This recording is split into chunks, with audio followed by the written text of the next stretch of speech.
Graça e paz, meus irmãos, estamos mais uma vez iniciando um culto, esse culto de louvor e adoração ao nosso Deus. Ele é merecedor de toda a nossa adoração, de todo o nosso louvor. Então vamos começar o culto dessa noite, primeiramente orando a Ele, pedindo ao Senhor que nos dê direção e graça para que possamos oferecer a Ele realmente o melhor de toda a nossa adoração. Pai, nós queremos agradecer ao Senhor pelo privilégio que o Senhor nos dá de mais uma vez poder nos reunir como povo do Senhor para adorar ao Senhor, para engrandecer o Teu santo nome. Pedimos nesse momento que o Teu Espírito Santo trabalhe na vida de cada um de nós, trabalhe através de cada um de nós, para que nós possamos prestar ao Senhor o melhor daquilo que o Senhor tem nos dado.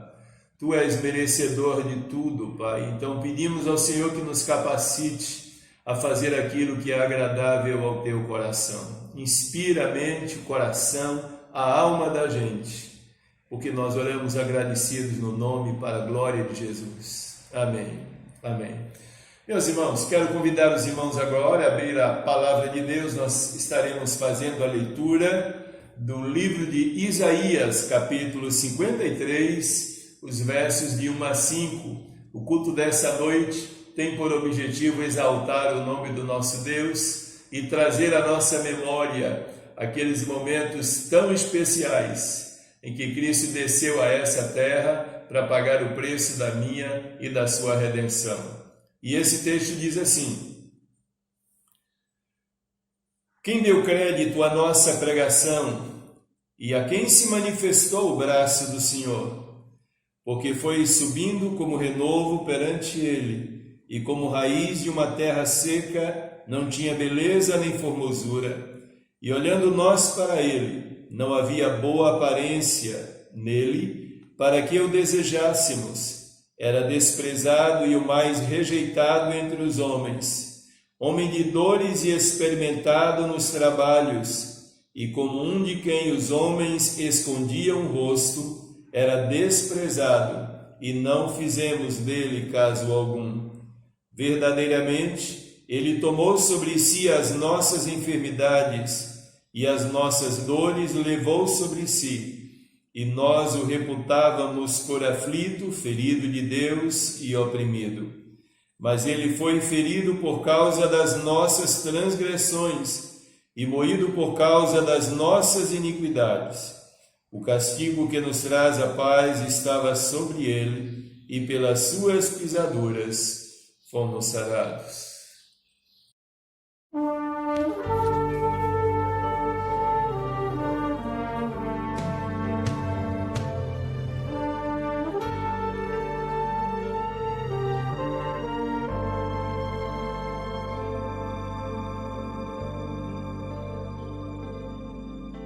O dia que nascia seria para sempre inesquecível. O mestre já sabia que a profecia então se cumpriria,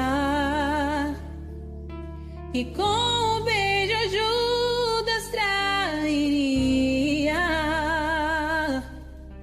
aquele que veio mudar as nossas vidas.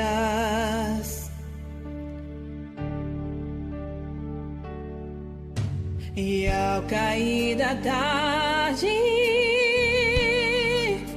no monte o clamor já se ouvia. O mestre então dizia ao Pai: passar de mim essa agonia. Aproximam-se meus inimigos,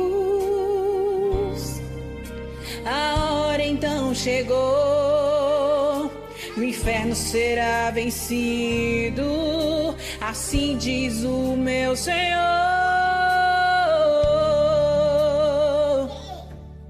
E levaram meu Jesus, crucificaram numa cruz. véu do tempo se rasgou, o dia negou sua luz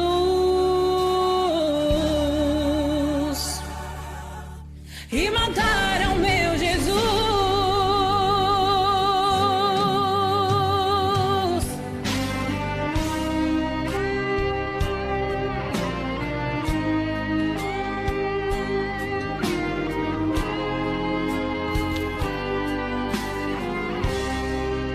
Mas ao terceiro dia, o anjo surpreendeu Maria. Ele não está aqui, ele já ressuscitou. A morte não venceu meu Jesus, a dor de ser pregado na cruz não foi bastante para deter aquele que tem todo o poder.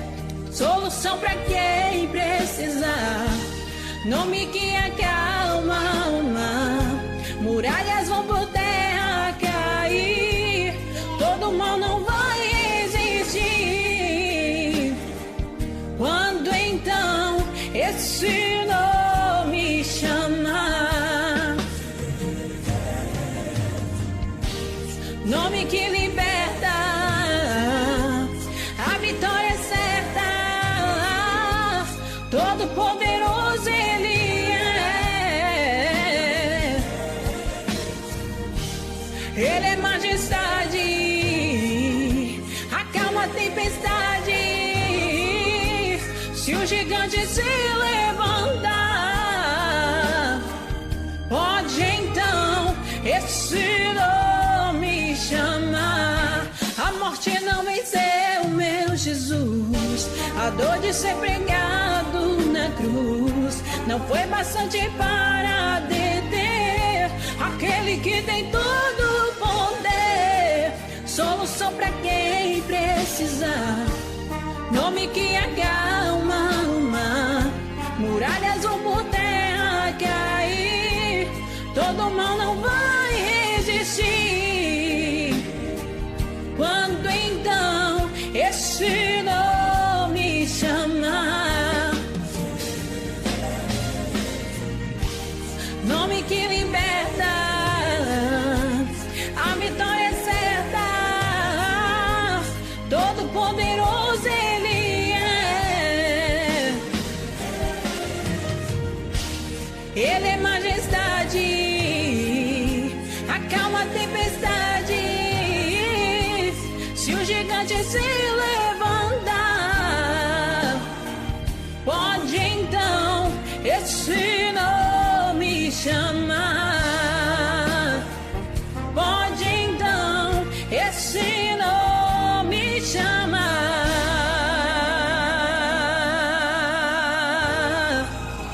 Jesus.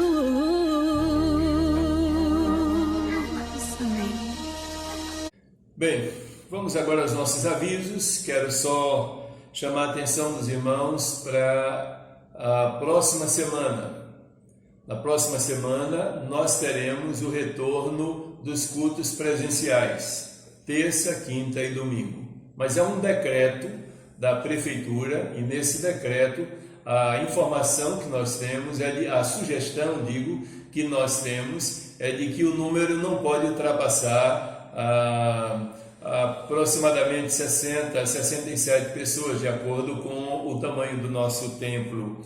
Sendo assim, meus irmãos, nós precisamos dividir a membresia da igreja e na terça-feira, na quinta-feira e no domingo à noite teremos sempre grupos diferentes nesses cultos. Terça-feira, por exemplo, teremos a presença dos irmãos do PGM Central 1, Central 2 e Bela Vista. Na quinta-feira, os irmãos do PGM de Conceição 1, Conceição 2 e Armandão. E no domingo, os irmãos que fazem parte do PGM Presidente Vargas 1, Presidente Vargas 2 e Aurelino Leal. A direção desses cultos será sempre da liderança dos grupos de PGMs da nossa igreja. mas algumas coisas que nós gostaríamos de chamar a atenção aqui.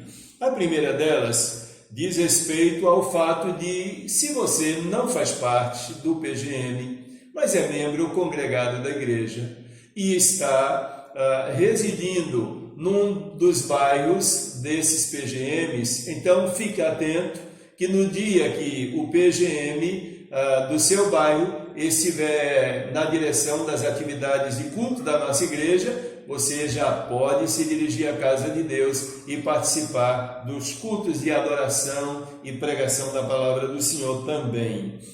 Nós queremos também dizer aos irmãos de que, de acordo com o decreto, aqueles que sofrem de algum tipo de comorbidade, as crianças e pessoas com mais de 60 anos não poderão estar presentes nesses cultos. A gente precisa respeitar essas limitações que o decreto estabelece para a gente, mesmo porque nós entendemos que o objetivo desse decreto é preservar a saúde, a integridade física dessas pessoas. Também nós queremos chamar a atenção dos irmãos para o que diz respeito ao fato de que, se você tem algum tipo de resfriado, está tossindo, você, por outro lado, também tem algum sintoma de febre, então é melhor ficar em casa.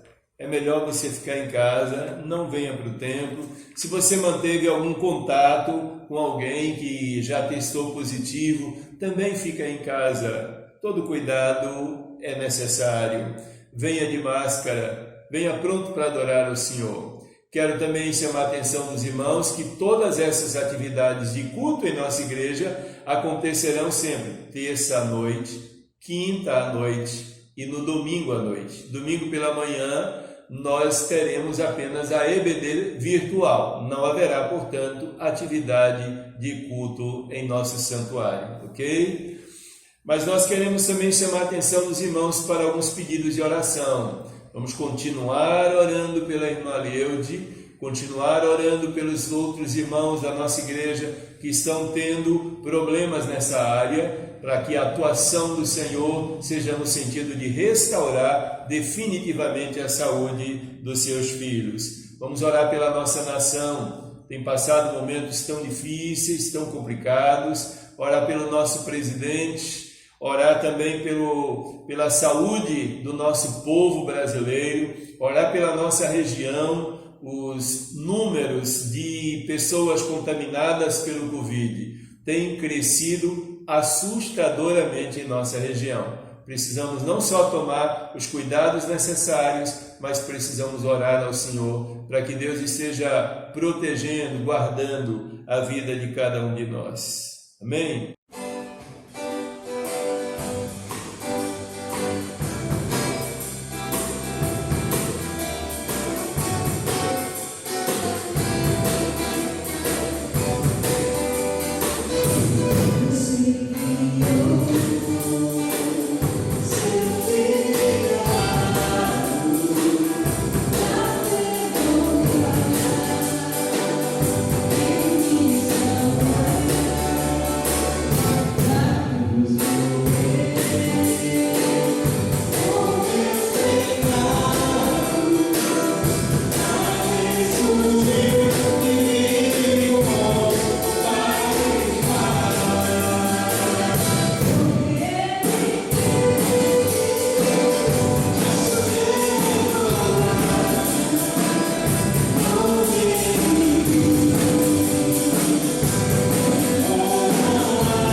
Agora quero convidar os irmãos para que possamos abrir a palavra de Deus e desta feita estaremos lendo a primeira carta do apóstolo Paulo.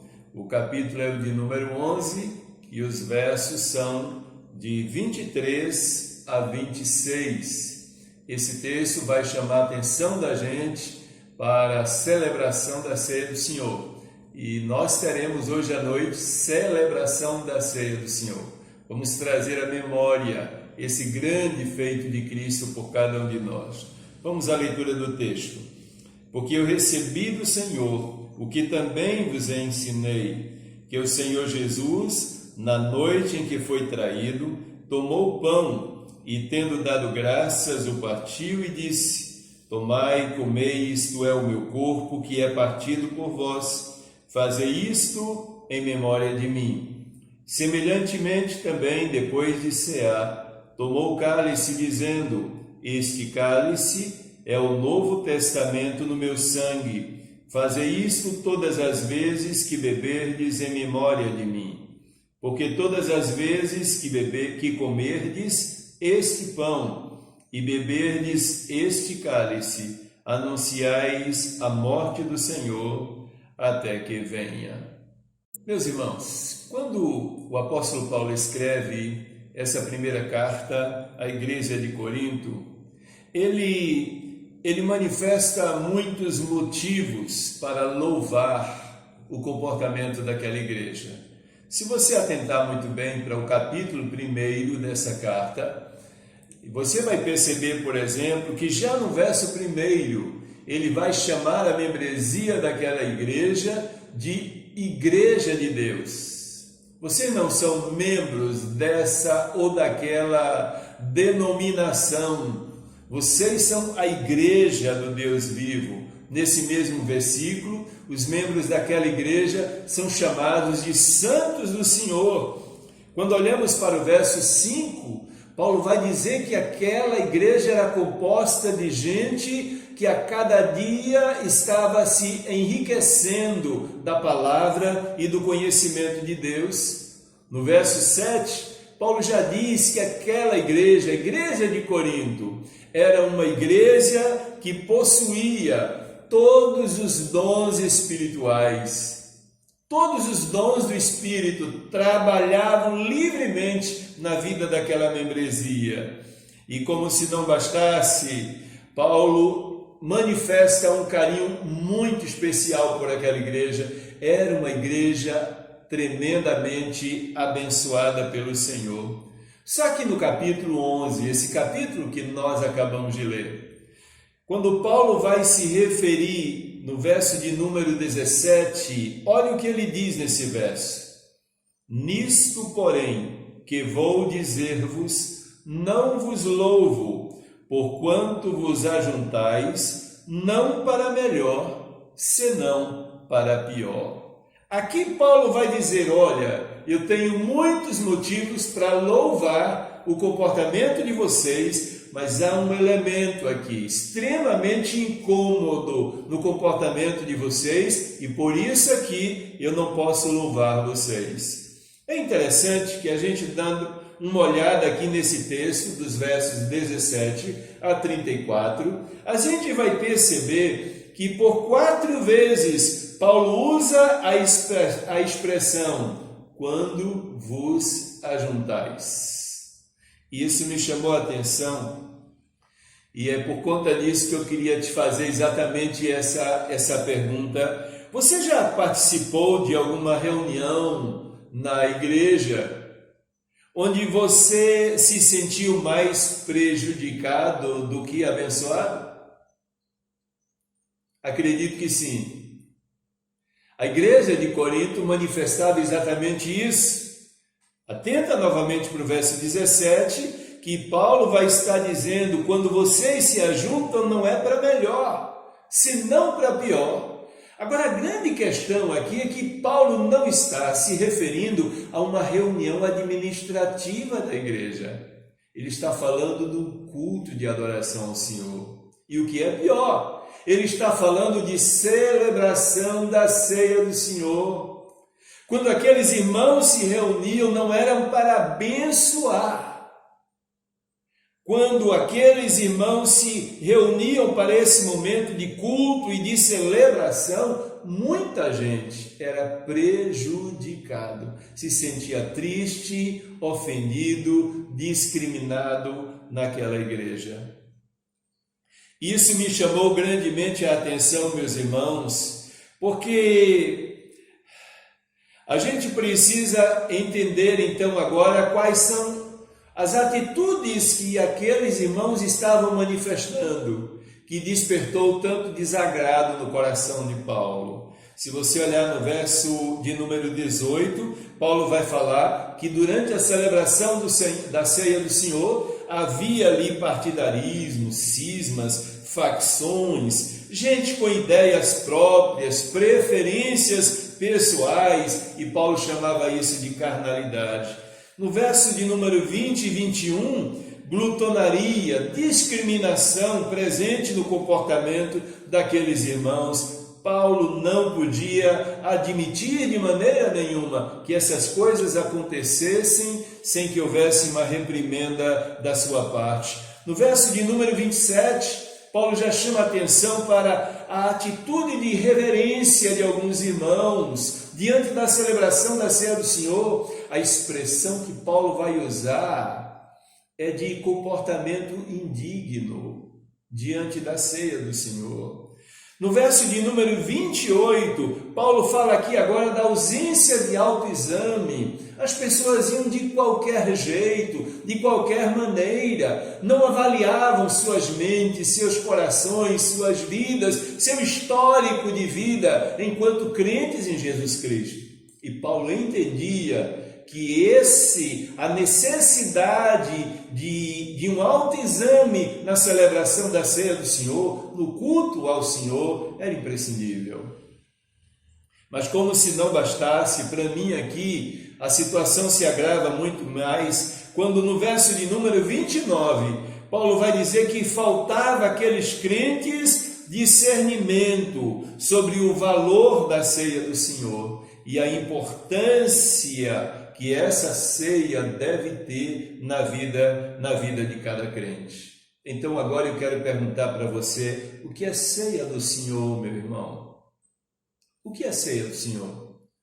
A outra pergunta que eu quero te fazer é, o que a ceia do Senhor representa, significa para você?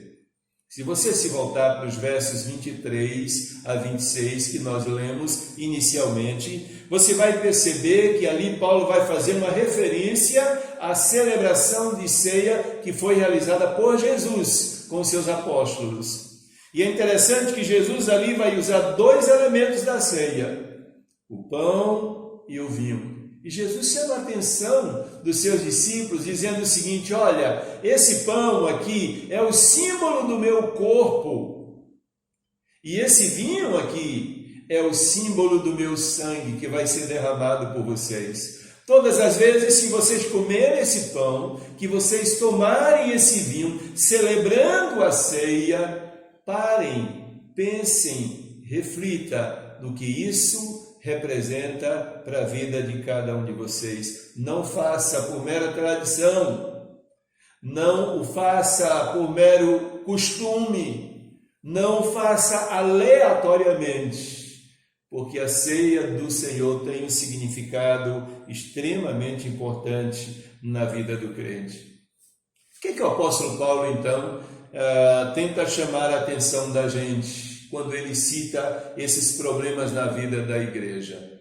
Ele vai usar, inclusive, a expressão do próprio Jesus, no verso de número 25, quando Jesus, 24 e 25, ele vai usar a mesma expressão, quando Jesus diz assim: fazer isso em memória de mim. Quando comerem o pão, façam isso em memória de mim. Quando tomarem o vinho, façam isso em memória de mim.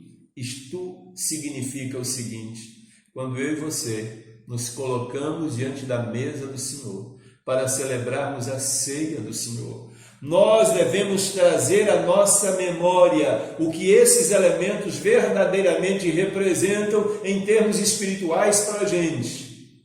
Fazer em memória de mim é trazer à nossa lembrança pelo menos 3 coisas importantes.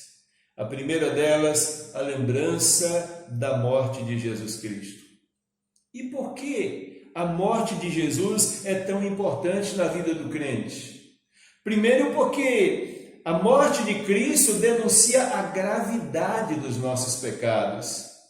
Quando Cristo morre lá na cruz, Jesus estava mostrando para mim e para você que pecado para Deus não é erro, não é equívoco, não é mero ou simples deslize do nosso comportamento. Pecado é algo extremamente grave na vida do indivíduo. A Bíblia diz que pecado é algo que deforma o caráter da gente. É por causa do pecado que o ser humano se torna mentiroso, hipócrita. É por causa do pecado que o ser humano é capaz de trair, de dissimular, de errar, de se tornar um elemento extremamente ruim, nocivo ao convívio social. É pecado que produz esses distúrbios, essas descaracterizações no caráter do indivíduo.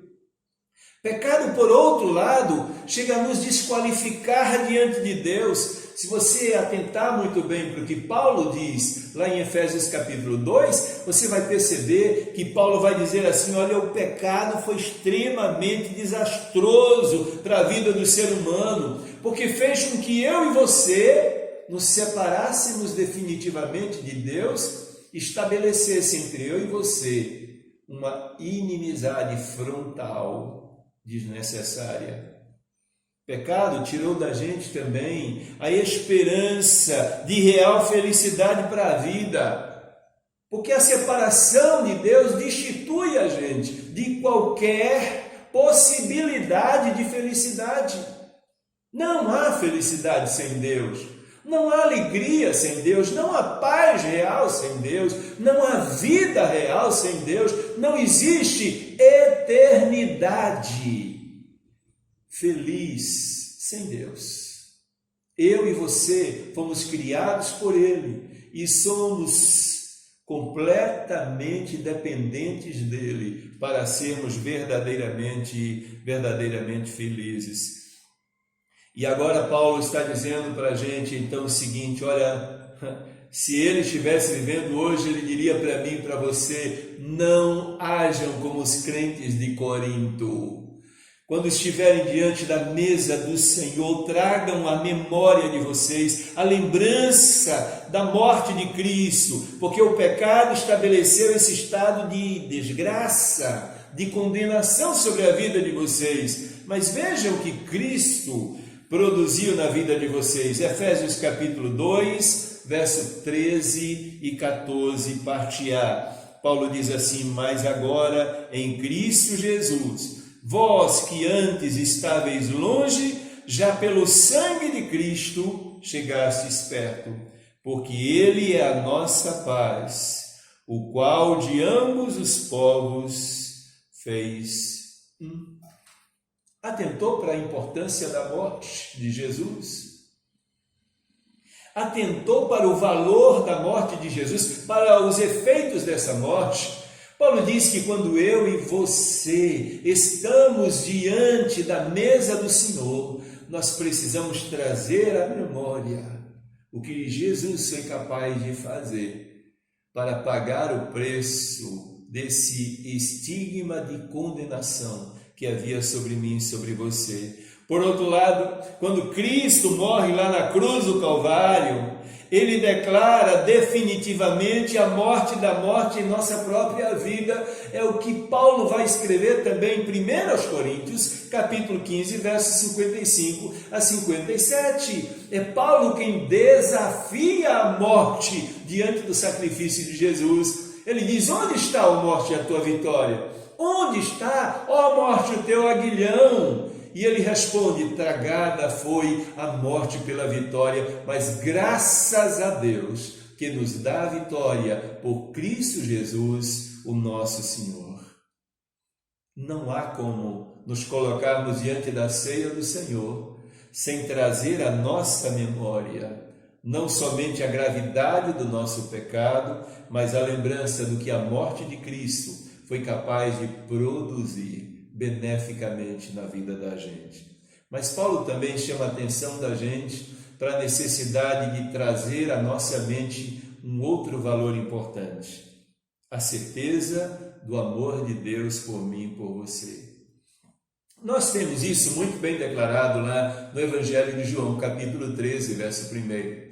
Jesus já está no final do seu ministério e a Bíblia diz que Jesus, tendo amado seus discípulos, amou-os até o fim. Não podemos esperar nada diferente de Jesus. Não podemos esperar.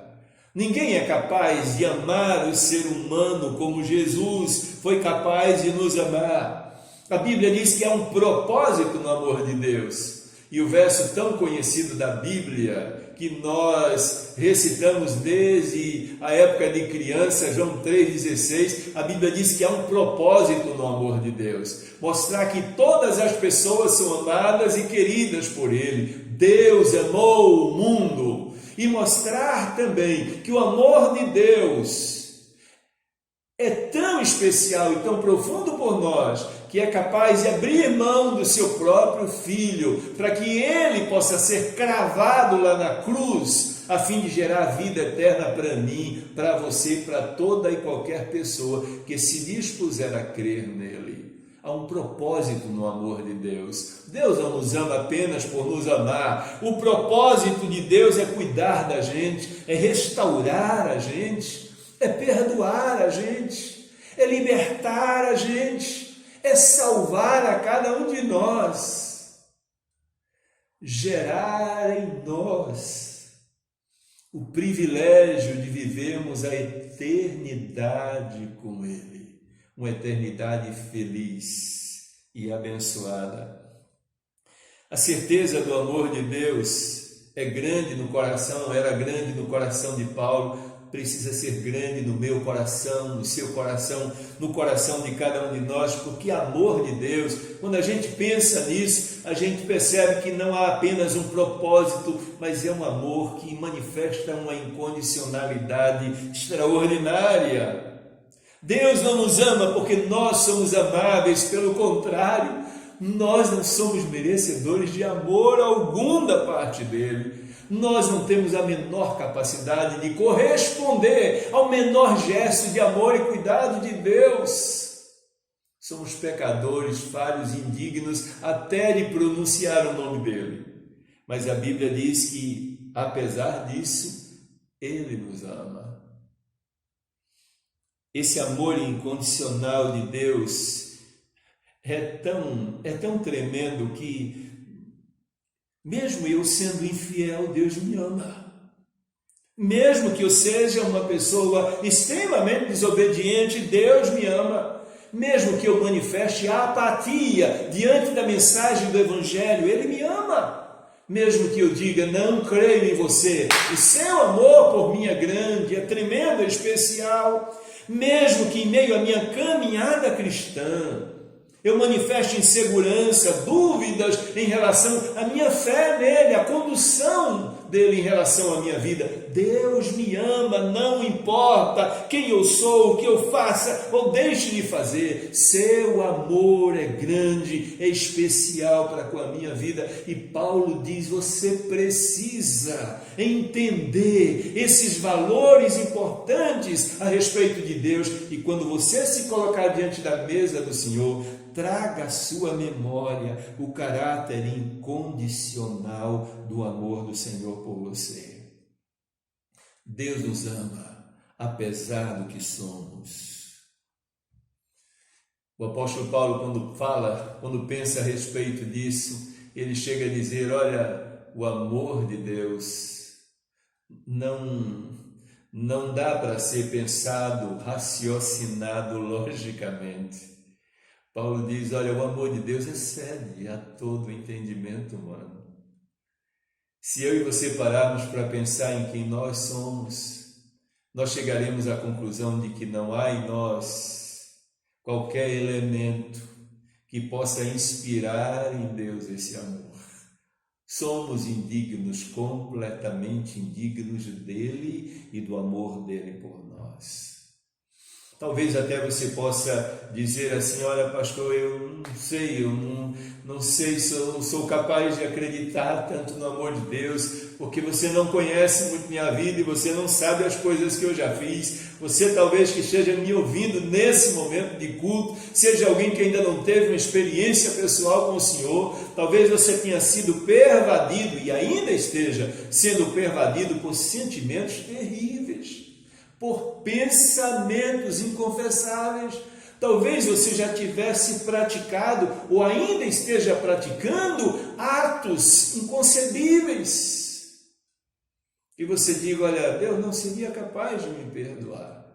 Eu me lembro muito bem quando estava trabalhando numa igreja e eu fui procurado por um senhor no meio da rua. Eu estava ali na praça e ele conversou comigo e pediu para conversar.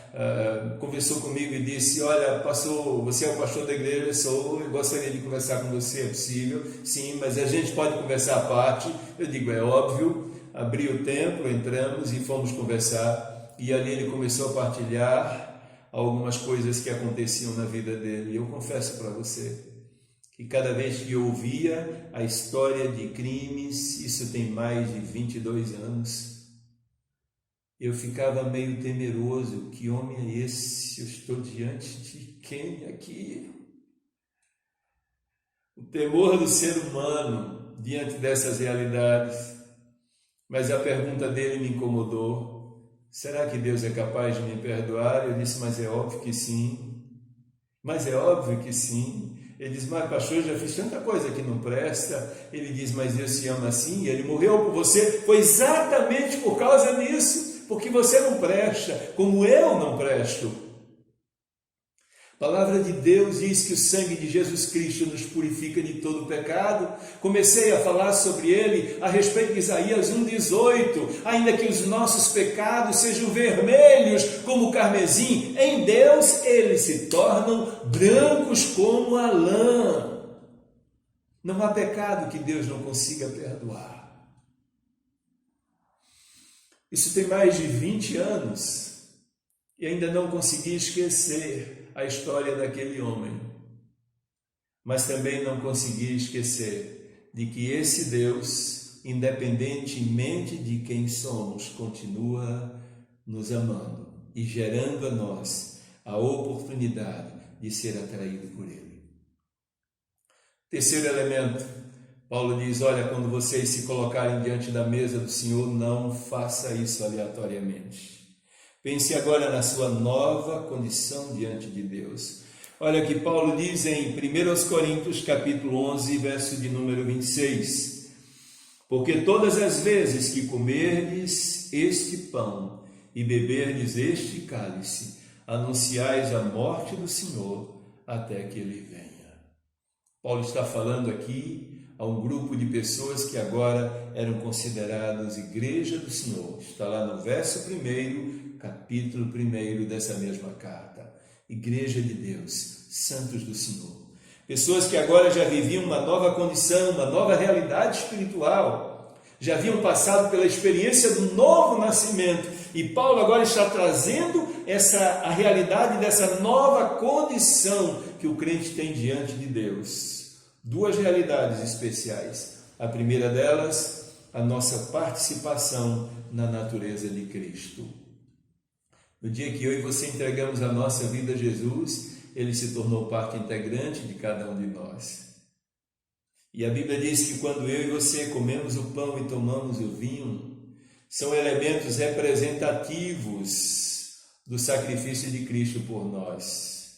Simbolicamente, estamos ingerindo, declarando essa realidade, ingerindo simbolicamente esse Jesus, para que Ele esteja entranhado na vida da gente, para que Ele continue fazendo parte da nossa realidade, determinando a maneira de pensar, sentir, agir, falar, nos relacionarmos com as pessoas e com o próprio Deus. Por que isso? Porque nós vivemos uma nova condição diante de Deus Isso só foi possível por causa do que Cristo fez por mim e por você. E Paulo continua dizendo aqui que essa nova condição diante de Deus nos leva agora a assumir o privilégio e uma responsabilidade. Assumir essa missão de não apenas viver, mas anunciar a importância do que Cristo fez na cruz por minha vida a outras pessoas. Olha se não é isso, a parte última desse verso. Todas as vezes que vocês comerem o pão e beberem o cálice, anunciais a morte do Senhor até que Ele venha. Temos esse privilégio de agora ser boca do Senhor. E quando comemos o pão, tomamos o vinho, no momento da celebração da ceia do Senhor, precisamos também ter essa consciência. Relembrando os irmãos, diante da mesa do Senhor, tenho que trazer à minha memória a morte de Cristo e o que ela foi capaz de produzir em minha vida. A certeza do amor de Deus por mim, inalterável, incondicional. E agora, a minha nova realidade, essa realidade que eu desfruto na presença daquele que tudo fez para me perdoar, para me remir, para me salvar de todo o pecado. Amém? Que Ele nessa noite possa abençoar grandemente sua vida e quando estivermos tomando a ceia do Senhor, que possa vir à nossa memória essas realidades que acabamos de compartilhar. Deus abençoe você.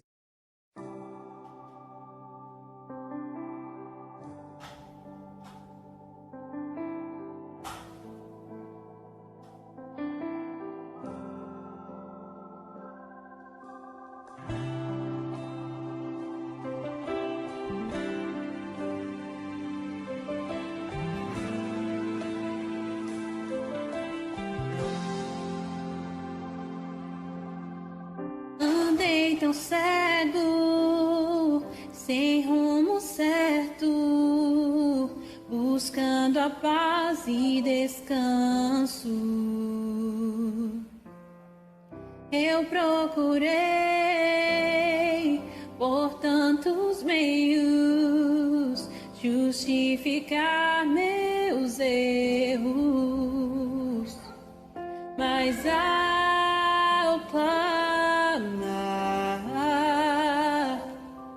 meus olhos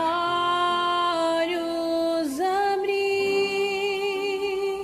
e ao olhar pra cruz eu entendo o amor derramado ali por mim. Sacrifício de sangue por um pecador. Não sou merecedor. Tua graça me alcançou.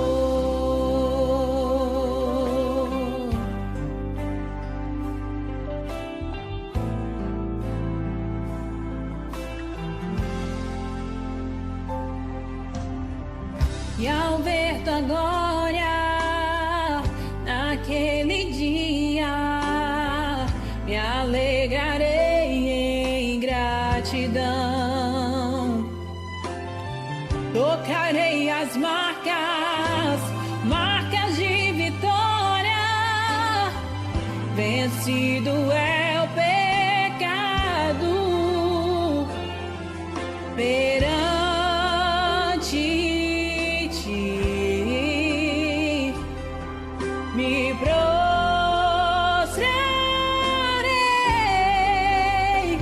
e ao olhar pra cruz eu entendo o amor derramado ali por mim.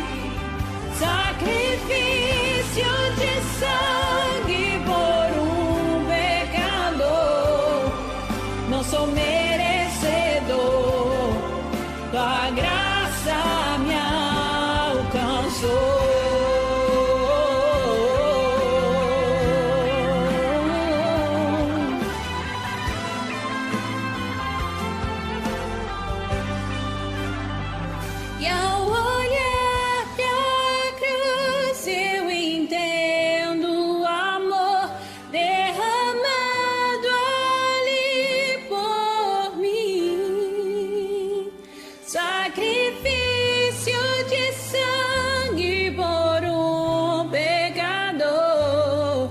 não sou merecedor.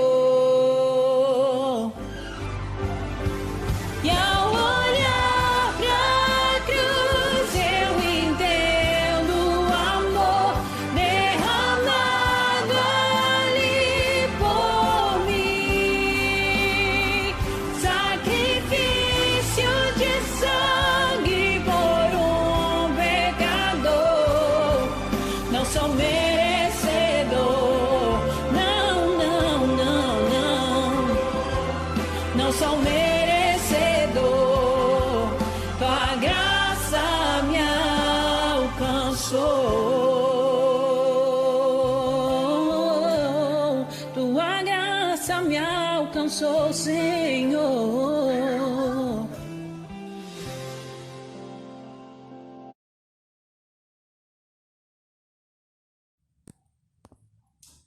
Meus irmãos, estamos agora diante da mesa do Senhor e diante de tudo que nós acabamos de ouvir nessa noite, não tenho a menor dúvida de que o coração da gente se alegra nesse momento, porque ceia do Senhor, como já dissemos, é a oportunidade que eu e você temos de trazer à nossa memória aquele gesto de compaixão, de amor, de profunda misericórdia que Deus manifestou por minha vida, por sua vida, pela vida de cada um de nós. Então quero te convidar nesse momento para orar ao Senhor e vamos agradecer a Ele pela dádiva de Jesus Cristo e por seu grande sacrifício na cruz em favor de todos nós. Pai, nós queremos agradecer ao Senhor, mas agradecer de todo o nosso coração, porque ninguém seria capaz de fazer por minha vida e pela vida daqueles que estão diante do Senhor, prostrados nessa noite, além do Senhor.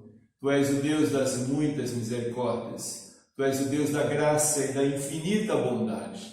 Te louvamos pela dádiva de Jesus Cristo e pelo privilégio que nós temos nessa noite de nos colocarmos diante do Senhor para agradecer pelo sacrifício do Teu Filho.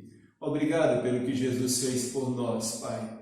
Obrigado por sua morte na cruz. Obrigado pelo sangue que foi vertido e que nos purifica de todo o pecado.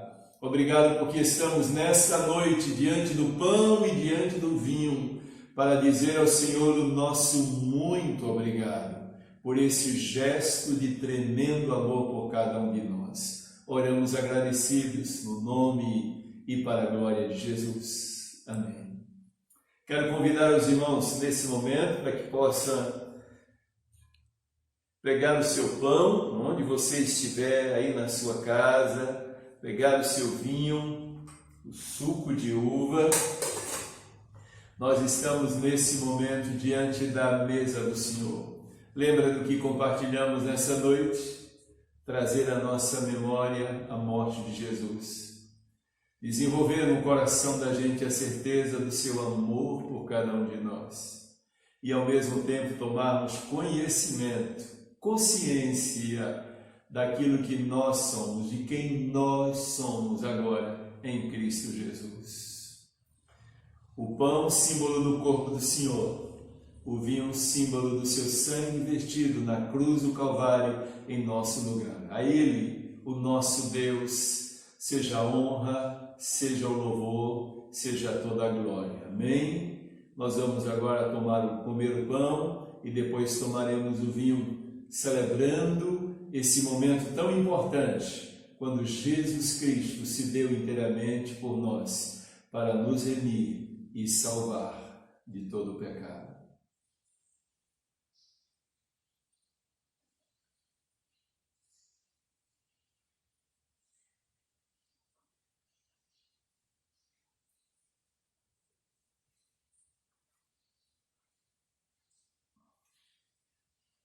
Que bom podermos participar nesse momento tão importante. A Bíblia diz que Jesus fez isso com todos os seus discípulos. E logo depois de ter celebrado a ceia do Senhor, a Bíblia diz que eles cantaram um hino, acredito que um hino de adoração a Deus, um hino de exaltação a esse Deus de amor, e em seguida ele se dirige ao Getsemane, com a finalidade de não somente falar com o Pai, mas também de ser preso e depois começar a sofrer, e até que fosse definitivamente conduzido à cruz do Calvário, onde ele definitivamente pagaria o preço da minha e da sua redenção. Amém? Vamos orar mais uma vez. Agora vamos agradecer a Deus por esse sacrifício tremendo de Jesus em nosso lugar. Pai, muito obrigado. Mais uma vez, muito obrigado. Só o Senhor poderia fazer isso por cada um de nós. Nós te louvamos pelo perdão dos nossos pecados. Nós te louvamos pela nossa regeneração. Nós te louvamos pela nossa redenção em Cristo Jesus. Nós te louvamos pela certeza que o Senhor colocou no coração de cada um de nós, de que um dia estaremos com o Senhor e viveremos com Ele para todo sempre. A Ti, meu Pai, seja a honra, seja todo o louvor e toda a glória, desde agora e para sempre. Amém, amém, amém. Meus irmãos, estamos assim terminando o culto dessa noite. Tivemos a oportunidade de adorar ao Senhor, de refletir na Sua palavra, de celebrar a ceia do Senhor. Tivemos a oportunidade, portanto, de, como povo de Deus, manifestar o grande amor que também nós temos pelo Senhor e Salvador da nossa vida. Baixe a sua cabeça, que a graça de nosso Senhor e Salvador Jesus Cristo, que o amor de Deus, o nosso Pai, que a comunhão e as consolações do seu Espírito Santo seja com todo este teu povo, desde agora e para sempre. Amém. Amém.